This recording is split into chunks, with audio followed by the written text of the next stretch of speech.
Good morning, everyone, and welcome to Psalms in Hebrew and Comparative Translations. We're up to Psalm 13, and this psalm is a short psalm with a lot of emotional impact. At least that's how I experienced it. And I actually think the shorter psalms are better for getting to be able to hold on to the emotion. Psalms are trying to do different things, right? Some, just like other poetry, some poetry is poetry that's trying to tell an epic story or poetry that's trying to prove a point, right? So you can have exposition in poetry. You can have theological debate in poetry, right? Someday, maybe in like 2 or 3 years when we get to Psalm 119, right? There's a really, really, really, really long, hundreds of verses psalm that's all about the importance of Torah study, right? And the purpose of that psalm's length is also to show the ability to meditate on Torah. It both the content and the form express that idea. But I found this psalm in its brevity to be have a very strong emotional impact. And I wonder if you also experienced it that way. So we're going to start with reading the psalm in Hebrew, and then we'll read it in translation, and then we'll discuss the themes of this psalm and the way that it's connected to some of the other psalms, and what emotion, what use this psalm could have for us in our own personal prayer practice. Psalm 13. Lamenatseach mizmor leDavid. Ad ana Adonai tishkacheni netzach. Ad ana tastir et panecha mimeni. Ad ana ashit etzot benafshi. Yagon bilvavi yomam. Ad ana yarum oivi alai. Habita aneni Adonai Elohai. Ha'ira enai penishan hamavet. Pen yomar oivai yichaltiv tsarai yagilu ki emot. Va'ani bechastecha vatachti. Yagel libi bishuatecha. Ashira ladonai ki gamal alai. We'll read in translation. I'll start with this one. Rabbi, I don't have the screen share. I don't know about anybody else. Oh yeah, I didn't share the screen. How are we going to read it? It will make it easier. I totally hear that. Yeah. Also, you should have gotten an email with it, so you also have There that. we go. All right, here is. Read it. We'll start with this translation by Richard Levy. To the conductor, a psalm of David. How long, Adonai, will you forget me forever? How long will you keep hiding your face from me? How long will I keep taking counsel alone with anguish in my heart all day? How long will my enemies rise up over me? Look down, respond to me, Adonai, my God. Splash light in my eyes, lest I sleep with death. Lest my enemies say, I have overpowered this one. Lest my oppressors rejoice when I stumble. As for me, in your covenantal love I trust. My heart rejoices in your victories. I will sing to Adonai how you have splashed me with your love. That's a little contradictory, isn't it? What do you mean? Well, in one sense, he's complaining, and the next one he's praising. Right, good. So very, very often the Psalms do that. That is to say, the emotional transition of the Psalm itself often creates space for praise at the end of the Psalm. Not always, but often. And I think the message of that, I think it's sort of over and over and over, the psalmist expresses a complaint, and after expressing the complaint is able to then have praise.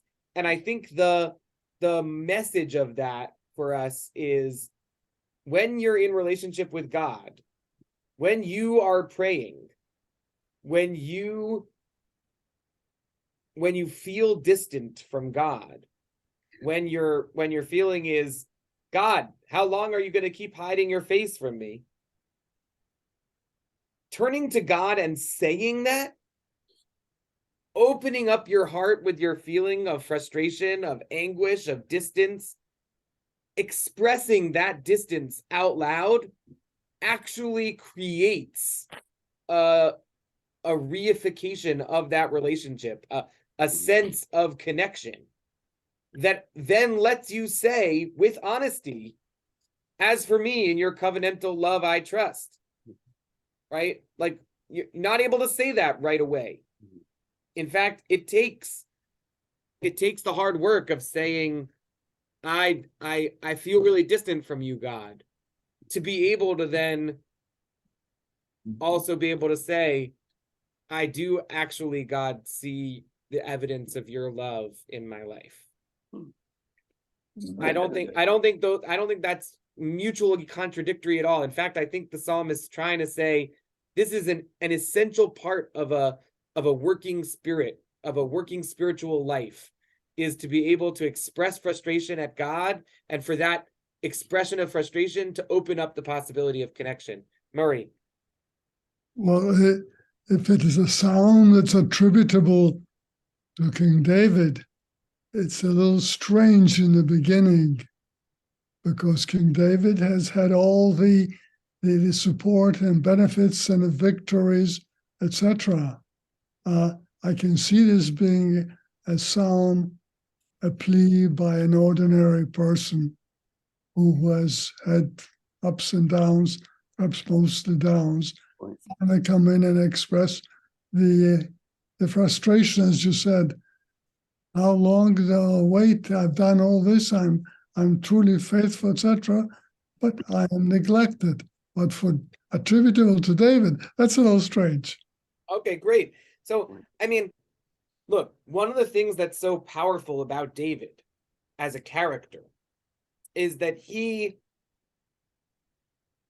and I think one of the reasons why the tradition puts so many of these psalms into his voice is that David does have emotional highs and lows. David's life has both good parts and bad parts. David does experience even decades of what seems like God distanced from him. David does actions that distance himself from God. Right? David is not a perfect king. Far from it. He's not a perfect person. Yes, he is constantly engaged in this struggle, in a relationship with God, with the Jewish people, right? David, even as a youth, and he's playing the harp for King Saul, and you know, but as we've shown, right, David is on the run for good portions of David's story. David's on the run from King Saul for several years, and then even once David is king, he has to run away from his son Avshalom, and he's temporarily unseated, and then he comes back, and then David has a very long life and a long illness at the end of his life. It takes him a long time to die, and he isn't a healthy, well man for a lot of that. And we get a lot of scenes of David on his deathbed. I think part of why the Psalms are attributed to David is that David is associated with being able to experience the highs and lows of these emotional swings in a way that, you know, normal people also do, right? That he's not just perfect and hunky-dory with God all the time. Yeah, Natalie. Well, in any life, you're going to have highs and lows, and sometimes you are looking for why, especially when you have your lows. And David has a close relationship with God, and that's who you would complain to. Why are you doing this now? Haven't we had good times before. Why do I have to go through this now? It's the same thing with in humanity. When you love somebody, but you see their faults, you criticize them, but you still praise them at the end because you love them. Yeah, I think Natalie points out that if you didn't have a relationship with God, then you wouldn't start by complaining to God at all. Exactly. And so, right, the fact that David feels comfortable in, right, David is feels comfortable in his relationship with God, so comfortable that he is able to offer a strong critique of God, and uh I think the modeling there is very powerful for us, right? We also should see ourselves as able to critique God, able to express our frustration with God. We shouldn't feel that we only have to say positive things to God, or that we only have to express to God our positive emotions, or we only have to share with God the good parts of ourselves. Instead, we can share with God the fullness of our frustration, the fullness of our anguish. How long, right, is this such a powerful refrain? Larry, you have to unmute. It almost seems that these trials that he's having are a positive, because at the end he says, my heart rejoices. You can't rejoice unless you've been released from something or have come up out of the pit. If you were always on a high, or everything's always fine, you wouldn't know your need for God. You wouldn't be able to rejoice. Instead of highs and lows, you'd have all mediocrity.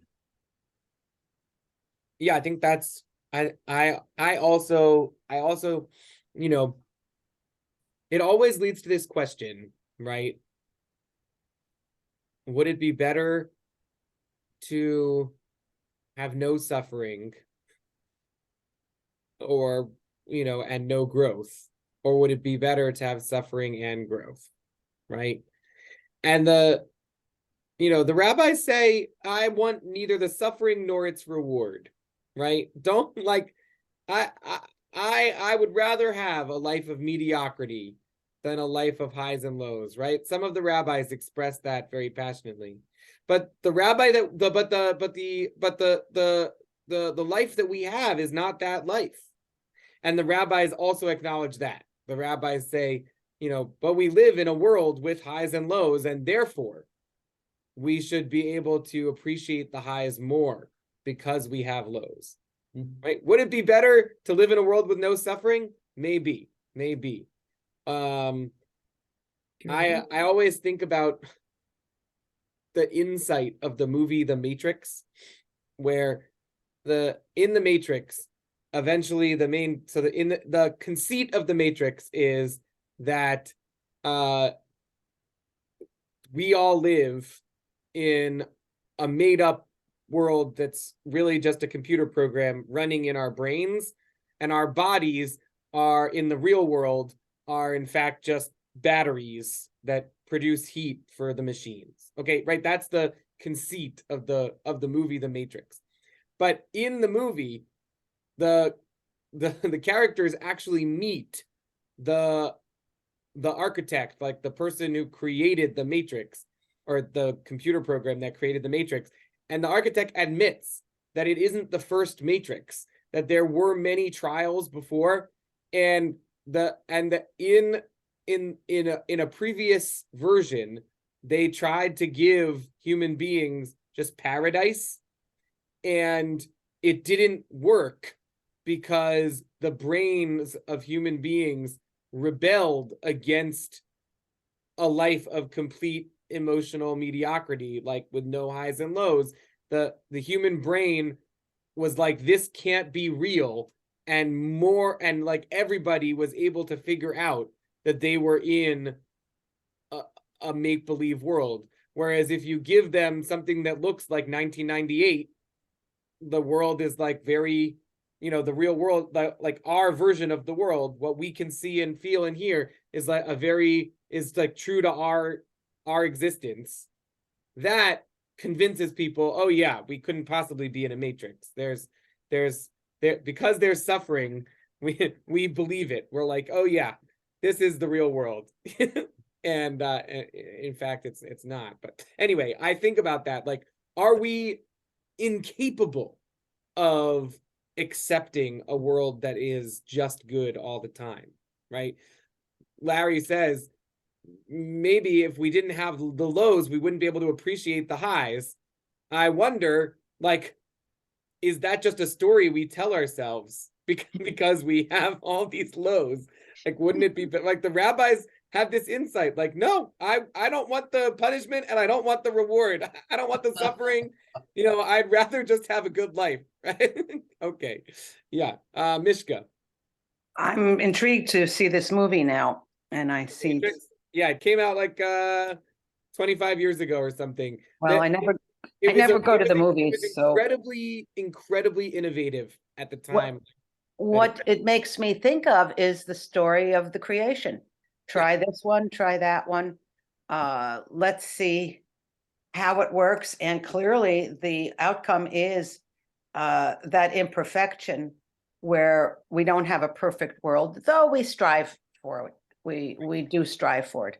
But I was thinking earlier about a story that just always comes to me, which is Moses, who has the only after the forefathers, the only real relationship with God, and where he argues when God's to destroy the people, he argues, wait a minute, you made a promise that the people will survive, will thrive, will be there forever. And this, in a way, this psalm makes me think that this goes back to, wait a minute, I believe you're going to keep us going. Even though I'm suffering all these travails, that your covenantal love I trust, because there's this promise that you made centuries earlier. And I trust that God will make me victorious, or at least splashed with love. Yeah. I love that line. You have splashed me with love. I don't know how the other translators do that. Yeah, that's the sort of a Richard Levy innovation, I think, splashed with love. But it's a beautiful, beautiful line. Yeah. The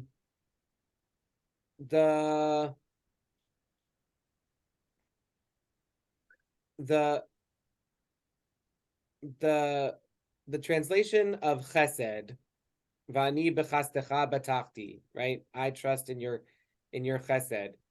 Translating that as covenantal love makes a lot of sense, right? But a lot of the translations translate chesed as loving kindness or just love, right? Sometimes faithfulness or faithful love.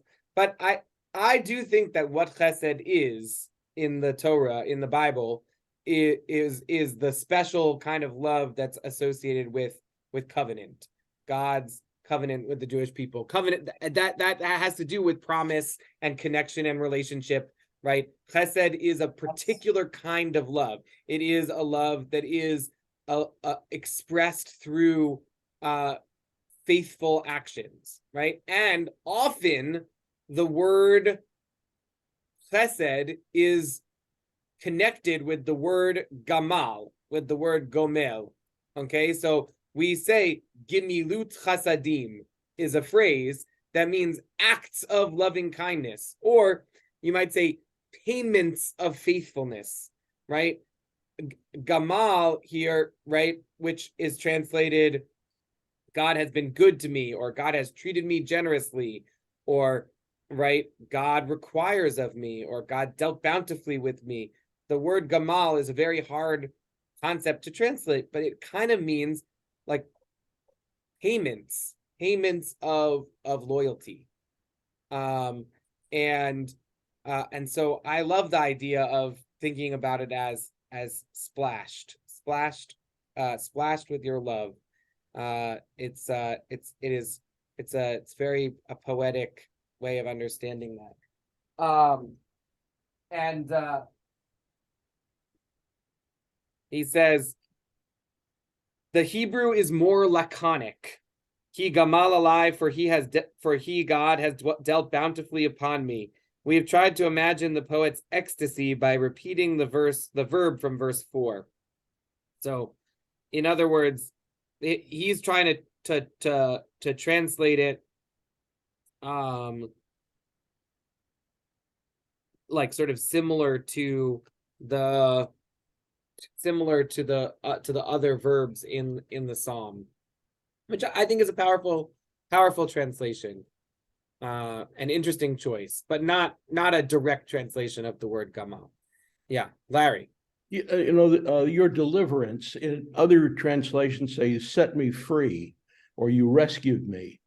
And in verse 4, again, you just pointed out, you giving light to my eyes. It reminds you of the 61st of Isaiah that Jesus also quoted. You give light to the blind, you set the prisoner free. You can't experience freedom unless you've been imprisoned. You can't experience light unless you've been blind. The idea of rejoicing in this freedom is something that seems to be particularly human, that you can't get, which may be why it's so threaded together. And he's thanking God even while it's happening. By yourself. Yeah. Nice. I wonder as to in what stage of his life would this come about? Yeah. Because one could look at it a little bit negatively too, on if it was in his youth, like perhaps a spoiled brat. I've been a fair-haired boy. I've had all these victories. I did this, I did that, and I had united the people of Israel, and now I'm suffering some lows. How come? How come you're doing it? How long are you going to keep all these laurels and all the praise and support that I've had in the past? Nice. Yeah, I didn't in my study of this psalm come across a comment that specifically set this psalm at a particular time in David's life, but I think a few of the commentaries that I looked at did sort of connect that last verse to its liturgical use in our Jewish context, and to think about how that psalm relates to our liturgical use. So let's move to that section of our class where we think about the liturgical uses of the psalm. So first of all, verse 2 from the psalm, Ad ana tastir et panecha mimeni, how long, until when, how long will you hide your face from me? That verse, first of all, that verse isn't unique to this psalm. Many psalms relate to the idea, which in rabbinic tradition is called haster panim, the hester panim, the idea that God's face is hidden. Many like Jewish theology contains a lot of I would boil down sort of Jewish theology. If I had to like boil it down to its essence, I would say that Jewish theology is about exile and return, or to put it a little bit differently, distance from and closeness to God and the land and each other and our best selves. That is, exile isn't just a physical distance, it is also a spiritual distance. And we experience that sense of exile as an experience of God hiding God's face.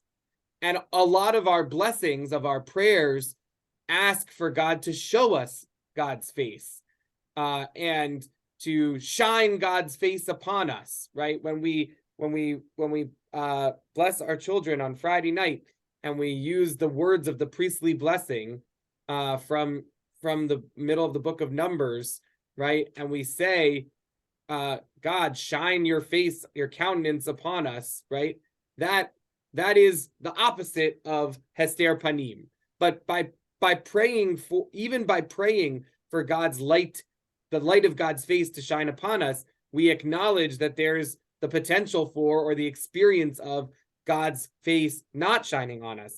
And so I just want to say it's not unique to Psalm 13, but it is very clearly expressed here in this psalm, and that idea is paraphrased in our prayers, specifically on the special prayers for the fast of Gedalia, which is always the day after Rosh Hashanah. And so there's this poem. I'm going to read it in Hebrew because it rhymes and scans, and you can't hear that in the English. So this is why it's a paraphrase, because in order to make it rhyme and scan, they took the phrase in Hebrew and rearranged it so that it would end with the word that they wanted it to be able to rhyme with. So here it is, right? So the psalm says, Ad ana tastir et panecha mimeni. Until when will you hide your face from me? Okay. Then in the poem, the prayer for Tzom Gedalia, it says, Panecha ad ana mimenu tastir. So in Hebrew, you can rearrange the words of a sentence and still have it make sense. I translated it like this: your face, until when will you hide it from us? I do think that, like, interposing that word as opposed to interposing the phrase ad ana, instead of having it at the beginning but putting it right in the middle, that does, I think, highlight it in a different kind of way in the Hebrew. All right, so panecha ad ana mimenu tastir. Your face, until when will you hide it from us? Savchatenu tishma v'chavlenu tatir. Kadosh habita ve'onyenu ke'en lanu machtir re'ei dalutenu v'shevach lefanecha natir. So you can see that each time it's a poetic, it rhymes and scans, and it always ends with the phrase tir, right? Tastir, tatir, machtir. So machtir mean from the word keter, meaning crown. And like it's a very unusual word, but because it also means crown. But it is they wanted it to rhyme, so they used a very unusual construction of the word, but it still means the same thing. Your face, until when will you hide it from us? Hear our cry and release our chains. Holy One, look down on our suffering, for we have no crown. See our lowliness as we entreat before you with praise.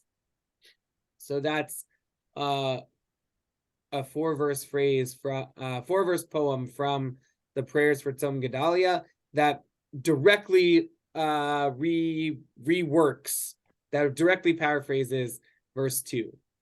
So verse 4 of the psalm, Ha'ira enai penishan hamavet, is paraphrased in the prayers before of the bedtime Shema. So if you're in the habit of saying the Shema every night before you go to sleep, as I do, you might just lie down and just say the words of the Shema. You might not do the prayers that go along with it.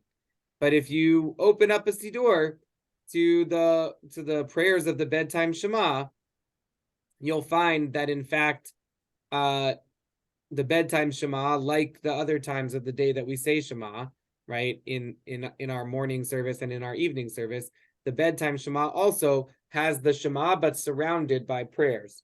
And one of these prayers, the prayer right before you say the Shema, paraphrases verse 4. So verse 4 says, Ha'ira enai penishan hamavet, right, which means light up my eyes, or splash my eyes with light, lest I sleep the sleep of death.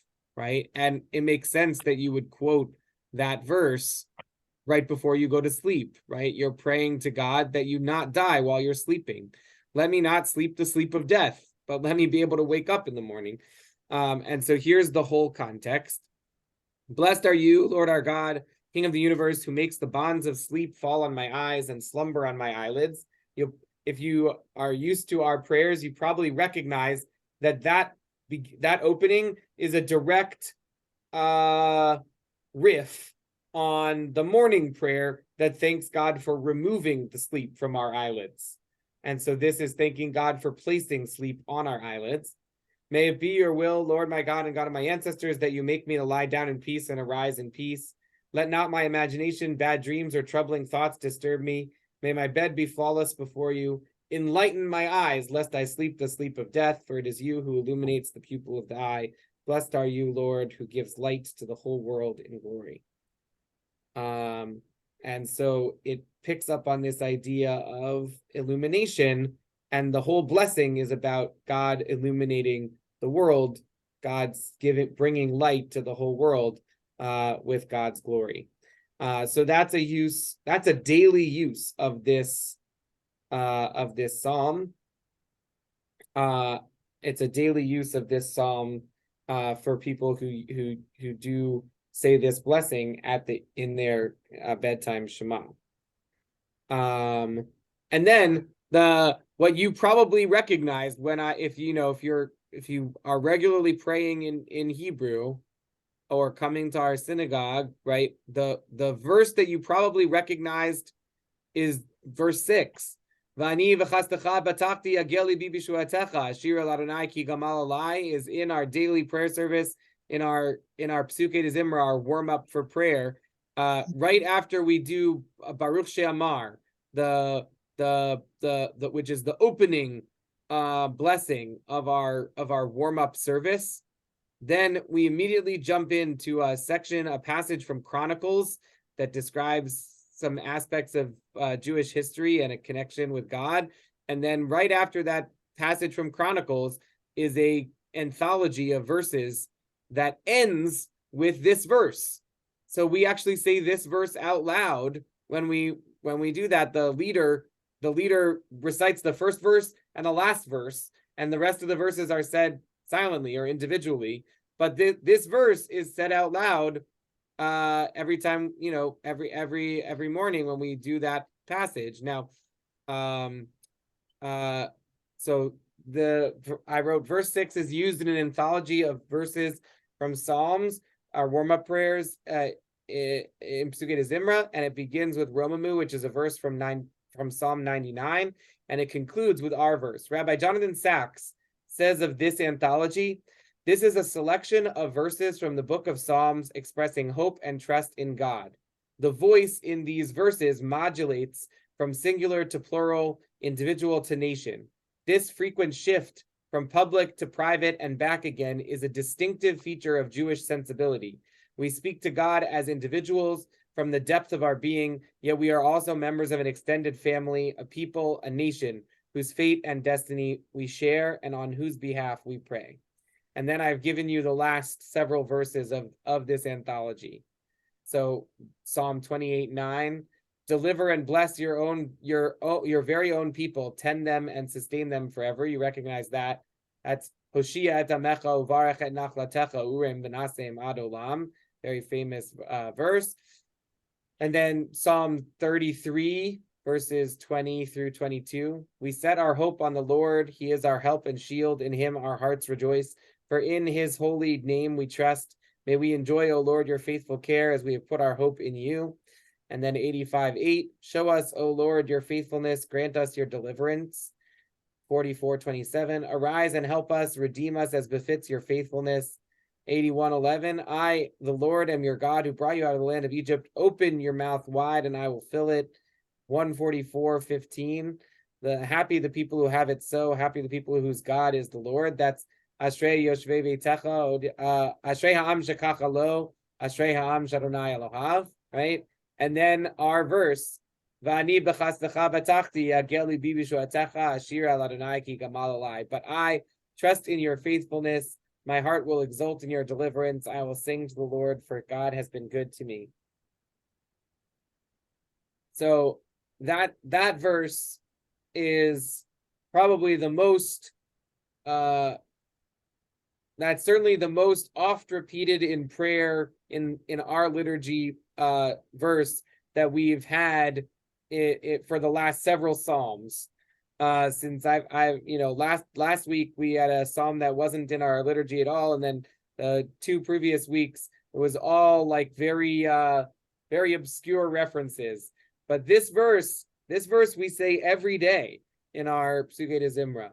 So Vani b'chastecha betachti agel b'vishuatecha ashir al Adonai ki gama alai. That's a very, very important verse in our service. All right, any thoughts or reactions to that?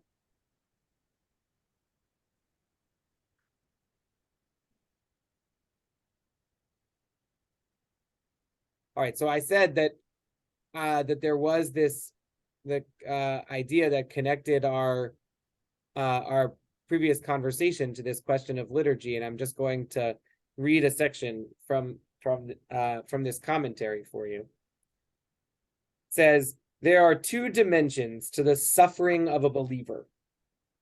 There are 2 dimensions to the suffering of a believer. There is the pain itself, the wound, the loss, the fear, but then there is also the felt absence of God, the sense of abandonment, of having been forgotten by God, right? So what this commentator is saying is, anytime somebody who is in a strong relationship with God experiences something bad in their life or suffers in any way, they experience that suffering on 2 levels. They experience the pain itself, and they also experience the existential pain of why is God doing this to me? Is my relationship with God over? Where is God in this moment?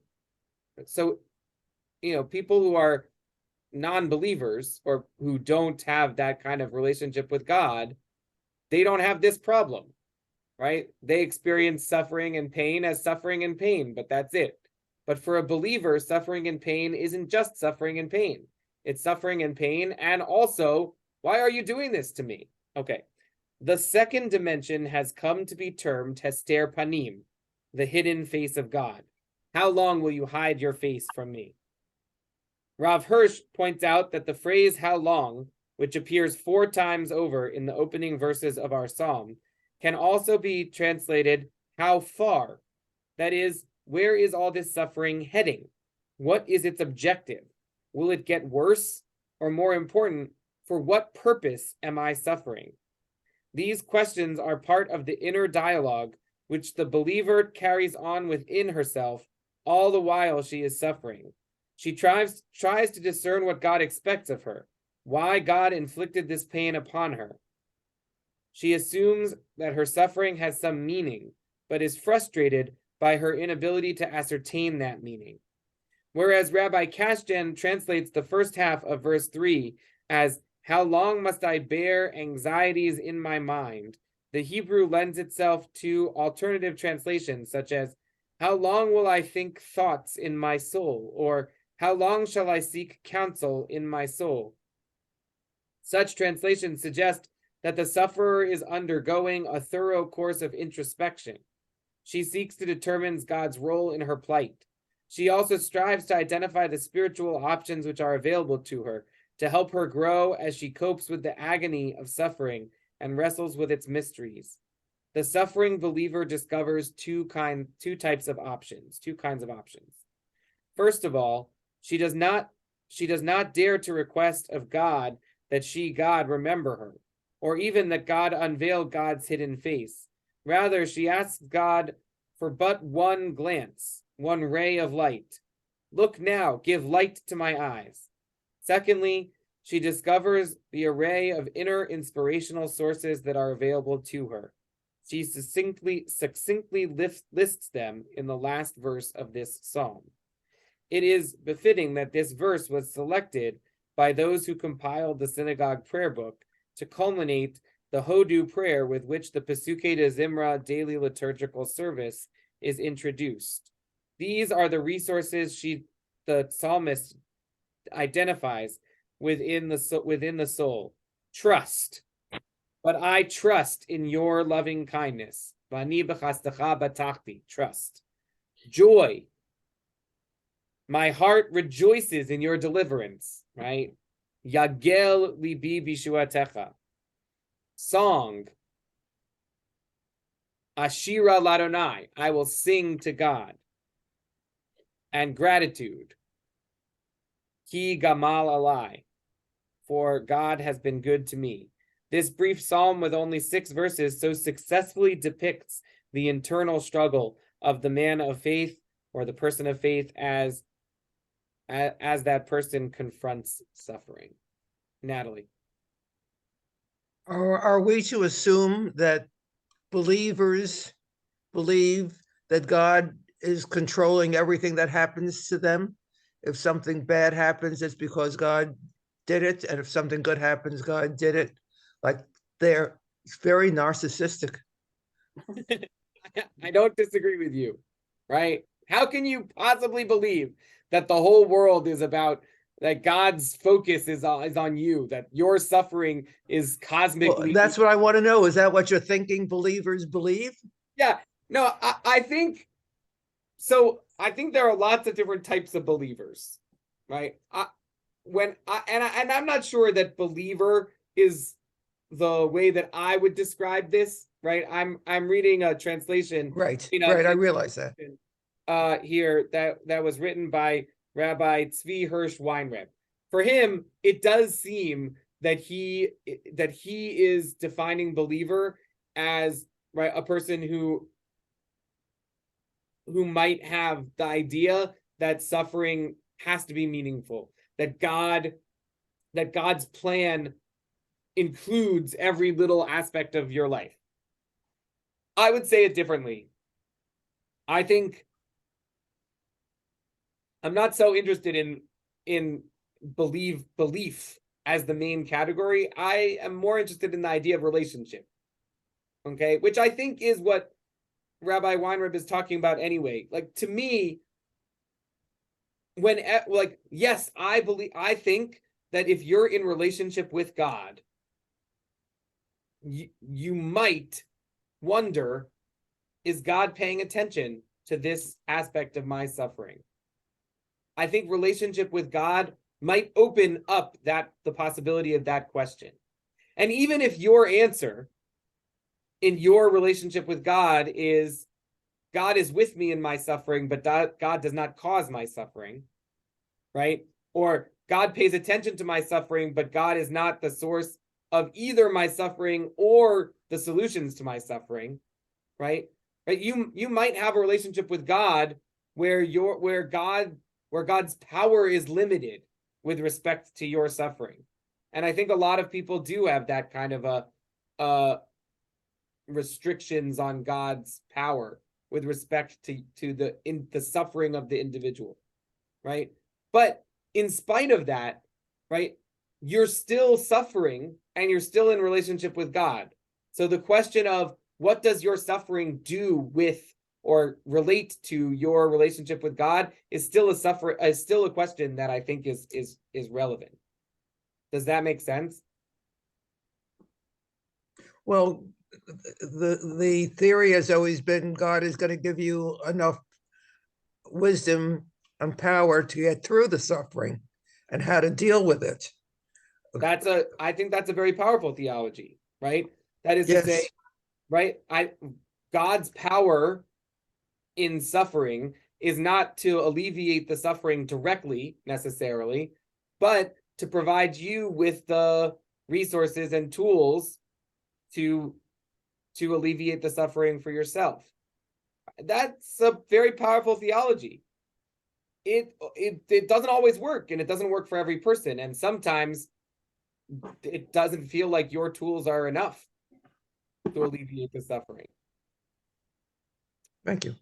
Yeah. Murray. I just had to in reference to Natalie's question, I would recommend Rabbi Kushner's I've read it. I love it. It saw me through a lot of trouble.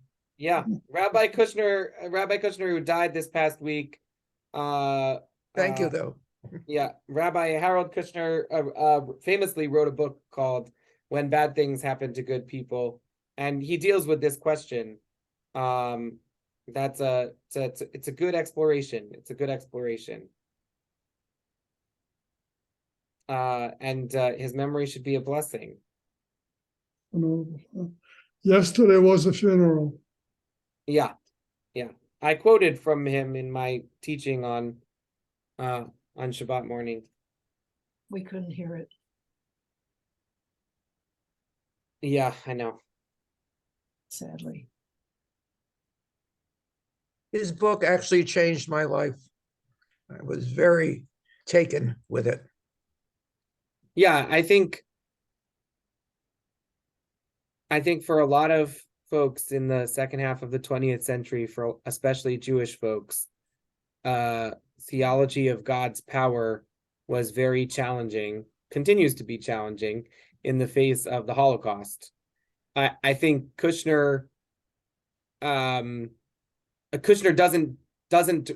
deal with the Holocaust. He doesn't need to. The suffering of any individual person is enough. And he lost his son to a debilitating genetic disease, and watched his son die over many years. But like knew from the moment his son was born that this was a person who was going to live only so many years. And you don't need the Holocaust to discuss the question of why suffering. You can just look at your own child's suffering, which is what he does. But I think part of the reason that his book was so popular and so informative and so meaningful to so many people was in part because he formulated or was able to save God in some way, to save relationship with God, by creating a theology that discussed the limits of God's power. Very powerful, very powerful. I do wonder if the psalmist, if the author of this psalm, King David or whoever wrote it, and it was attributed to King David, I imagine that this psalmist does have a sense that God's power is unlimited. That if God wanted to stop the suffering, God could. But I love the way that Rabbi Weinreb describes the spiritual resources that we have to respond to suffering in our life. And in some ways, this is very similar to Kushner's response, right? Kushner says that the question should not be why do bad things happen to good people, but when bad things happen to good people, how should we respond to it? How should we be in relation? How can we continue to be in relationship with God in the spite of suffering? And this psalm says trust, joy, song, gratitude, right? These are spiritual resources that you can use to be in relationship with God through suffering.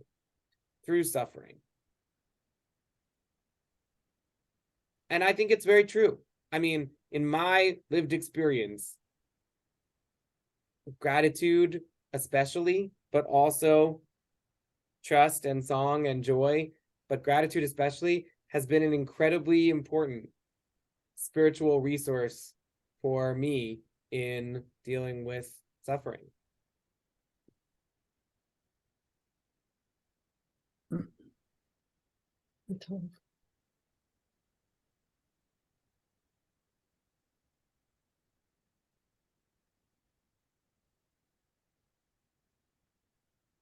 Thoughts, reflections, comments.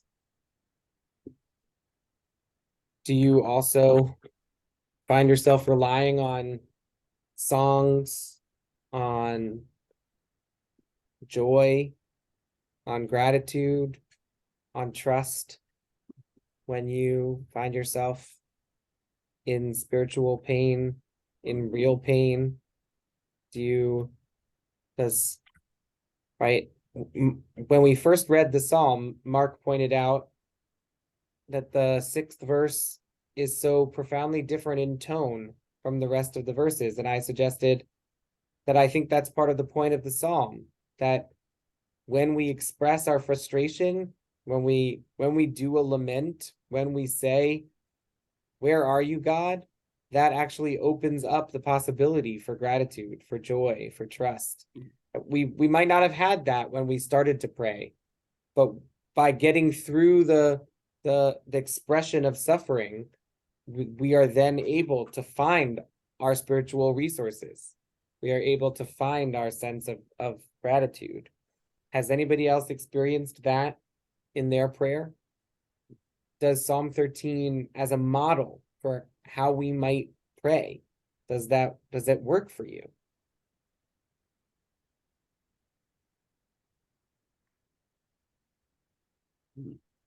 Psalm 13 may be short in verbiage, but it is long in meaning, has packed with meaning and guidance. It's just a matter of understanding and wishing to learn what it means and how it can be a guide in one's life. Yeah. I think Jewish people are not trained to pray extemporaneously. We're not trained to pray except using the words of the Siddur. But Psalm 13, I think, really gives us a model for how we might construct a prayer. Say to God your problem. Express your feeling about that problem. Express gratitude or joy or song. Mark. It's like you get all your complaints off your chest, and then you say, okay, now how's your day, God? That kind of thing. I had a salesman that I worked with one time. I'd get in his car and he would spend the next 15 minutes berating me, berating the company, berating his life. And then he was finished and he'd give a sigh of relief. He was terrific, and all this weight was on my shoulders now. And I kind of look at this in the same way. He got everything off his chest, complaining to God. Now, okay, God, now I'm happy. Poor God, now God has to deal with it. Mm-hmm. God as the container. God, we trust that God can hold our pain. God's capacity for being able to hold our suffering is unlimited. Gary. Yes. Do I have a comment? Oh, I thought you might have, because you unmuted yourself. Yeah, I've been, I don't really, but oftentimes this has come up a few times before in my mind, and that is when I read these, I tend to see them as more an individual expression rather than something quite general. And what I saw in this was a pretty powerful expression of an individual coming to grips with his own terminal illness. Mm-hmm. That the enemy he's talking about is death. He's very sick. The enemy is death. How is he dealing with it? And in the end, finally comes to accept what's going to happen to him. And I thought it was very powerful from that perspective. But I usually just ignore the superscriptions. Well, anyhow, so that's all I had in mind to say. Yeah, I mean, I think there's something to that, right? I think that this, I think that, like, in verse 4, where the verse that's quoted in our evening Shema, like, I'm afraid that when I go to sleep, I'm not going to wake up again. I'm afraid that death is the end. I think that there is a reasonable argument to be made from the words of the psalm itself, that Gary's point here, that this is a person who's on their deathbed, who is suffering from an illness. I think that there's something very seems kind of true about that to me from the words of the psalm. And, Yeah. and even everywhere it says enemy, I think he's talking about death as the enemy. Death is the enemy. Yeah. Here's the King James Version. How long wilt thou forget me, O Lord, forever? How long wilt thou hide thy face from me? How long shall I take counsel in my soul, having sorrow in my heart daily? How long shall mine enemy be exalted over me? Consider and hear me, O Lord my God. Lighten my eyes, lest I sleep the sleep of death. Lest mine enemies say, I have prevailed against him, and those that trouble me rejoice when I am moved. But I have trusted in thy mercy. My heart shall rejoice in thy salvation. I will sing unto the Lord, because he hath dealt bountifully with me. Yeah, maybe there's a sense of acceptance, of coming to an acceptance. Good. Larry. Even in life, I find that when I'm in a quandary and I give up control, it's not so much putting my troubles on God and feeling rid of it, but feeling I don't have to steer here. I can take my hands off the wheel. This is not up to me. And there's a relief, there's an escape, a salvation in that moment of realization that I'm not driving this whole ship. Yeah. So I'm going to close the way I sometimes do with reading an interpretation of Psalm 13, not a translation, but an interpretation from Psalm Songs by Gaia Aronoff Bernstein. 13. Oh God, I can't take this much longer. Where are you? Come out. Come out wherever you are. I can't take this much longer. Help me. How much longer can I take this? I can't plan. I'm running on empty, bereft of ideas. My enemy's swift. I see death. Look at me wherever you are. See me. I'm falling. I can't take this much longer. Oh, show me a light that my eyes can find. Shine on me now. See me. If I die, they'll think they won. They'll dance on my grave. If I live, I'll sing and praise my God, the only one. Thank you. As I said at the top, we won't be meeting next week because I will be visiting my brother-in-law in DC and helping to take care of him. And we will meet again in 2 weeks where we will do Psalm 14. May you have a successful journey. Thank you. Yes.